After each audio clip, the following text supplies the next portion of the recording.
Now let's talk about stellar aberration. Remember the key background here is that the Michelson-Morley experiment, the goal of which was to detect the influence of the ether wind on the speed of light, came up with a null result. And one very surprising result, one possible explanation for that surprising result was that maybe somehow the Earth dragged the ether along with it as it went around the sun. So that there would be no ether wind, no ether breeze that could be felt, in this case by light, at the surface of the Earth. But there were other experimental results that argued against that possibility. And the one we want to talk about is called stellar aberration. Here's the basic idea. We have two cases. The first case is with the Earth moving around the sun, okay, with some velocity v, about 30,000 meters per second actually is what it is. So a fairly large velocity, although fairly small compared to the speed of light.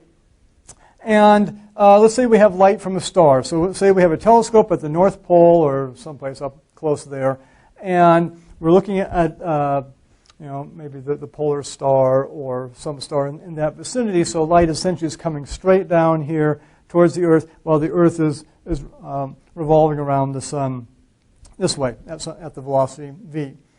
So if and this light wave is going to essentially follow through a path through the ether here, this vibration, the supposed ether. And if the ether is dragged when it gets near the Earth, then everything just gets shifted along with it, including the path of the light through the ether. Okay? You have to imagine that if the ether is the background here, and this is traveling through the ether, then if the ether gets shifted along with the Earth, as the Earth goes with velocity around the sun, then the path of that light beam is also just going to get shifted with everything else.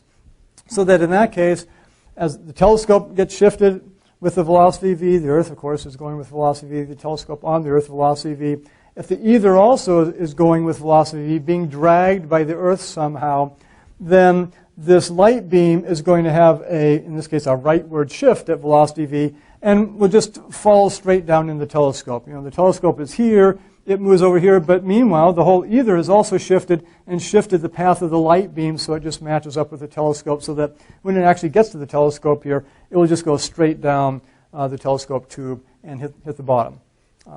Now, if we were watching this from sort of outside, as it were, we would sort of see it trace out a path like this, because at this instant, the telescope is here.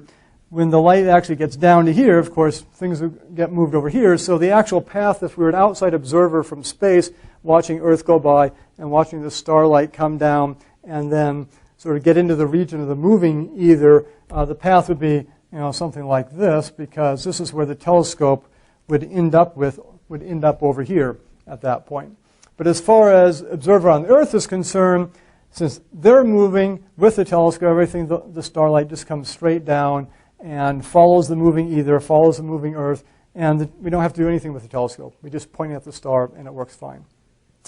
Well, what a person named James Bradley found out all the way back in the 1720s, he's an astronomer, and what he actually was trying to do was determine the distance to stars using an effect known as parallax, that if you take a measurement of a position of a star, say in June, and then wait till the Earth has gone 6 months around the sun to December, say, and take a picture of the same star, it should shift slightly because, first you're over here, and then you're over here, and the star's up there. If you take the photographs, maybe there'll be a slight shift in the direction of it. Turns out, actually, the stars are too far away to be detected that way in terms of the equipment that Bradley had. But what he did find was that, yes, you do actually have to shift your telescope slightly at a slight angle to catch the starlight coming down properly. And so that's case 2 here that we're going to explain, where we're assuming the ether is not being dragged by the Earth. Okay, so in this case, here's the star again, here's Earth. Earth moving that way, the telescope moving that way as well. Since there's no ether drag here, the ether is not moving with the Earth, so the path of the starlight is just going to be straight down here. It's going to end up right at that spot. But by the time it gets to that spot, Earth has already moved over here. Unlike in this case, the moving ether, the ether being dragged, drags the starlight along with it, and therefore the starlight ends up where this telescope does a few moments later when it's over here, a few seconds or even less when it's over here, say. In this case, the ether is not being dragged, so the starlight comes straight down, and if it's aimed at the telescope at this point, say about to enter the telescope, a few milliseconds later, the telescope has moved a little bit over here, and the starlight will miss the telescope. So here's what you actually have to do, and I've tried to diagram it via 3 snapshots of the light going down the telescope. And by the way, maybe a real world, well, this is a real world example, but an everyday life example, this would be an umbrella and raindrops. If the rain is coming straight down, and yet you're walking briskly or running through the rain, you have to tilt the umbrella to catch the rain that is falling in front of you, because otherwise you will run into that rain as you go along. Same idea here. We have to tilt the telescope to catch the starlight coming down. And because the starlight's going to end up at the bottom when we're over here, we have to catch it earlier on. So this is like 3 snapshots, A, B, C. So we catch the starlight coming down just as it enters.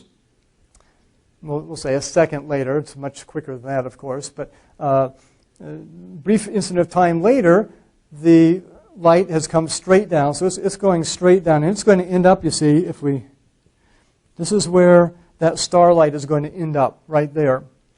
But if we had positioned the mirror at that point, then it'd hit the side of the telescope coming down. So we've got to have it just enter the telescope here. Millisecond later, or microsecond even, the light, even a nanosecond probably, the light is halfway down the telescope tube.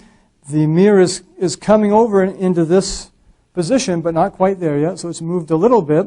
And then finally, when the light gets down to the bottom of the telescope is moved far enough so that it catches it just right.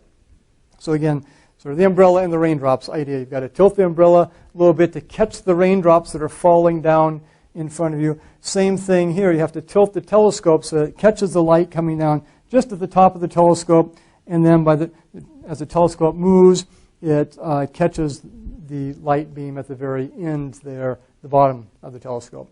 So that's the idea with ether not being dragged. Again, the starlight's coming straight down because the Earth is moving, and ether is not being dragged. The starlight is not going to be shifted over. You have to shift the telescope slightly at some slight angle. So you might ask, actually, what is this angle? You can call this angle right here alpha. So that's the angle of tilt. You can do an analysis. It's not that difficult. We won't do it. We'll just state the result. Turns out that alpha more or less goes like the velocity of Earth. So we'll say v Earth here around the sun. So again, about 30,000 meters per second, divided by the speed of light, which is 300 million meters per second. I think that's a difference of about 10,000 times there, or something like that, if I did that correctly. But a small number. So alpha turns out to be actually about 0.012 degrees. I think I got the right number of zeros in there. Very small angle. So this is greatly exaggerated here. It's just a slight tilt in the telescope in this situation. But it was clear evidence that the ether was not dragged at the surface of the Earth. So then you had a problem. You had experiments like stellar aberration and some other results too that indicated there was no ether drag at the surface of the Earth. And then you had experiments like the Michelson-Morley experiment that was showing no ether wind at the surface of the Earth. Therefore, how do you explain that? Well, maybe ether drag, and yet it can't be drag because you have experiments like this as well. So it was a big puzzle, big conundrum. And so in the next video lecture, we'll actually look at some of the so-called ethereal solutions that people came up with in terms of how to explain the null result of the Michelson-Morley experiment, what might be going on, and then we'll also consider Einstein's solution to the problem.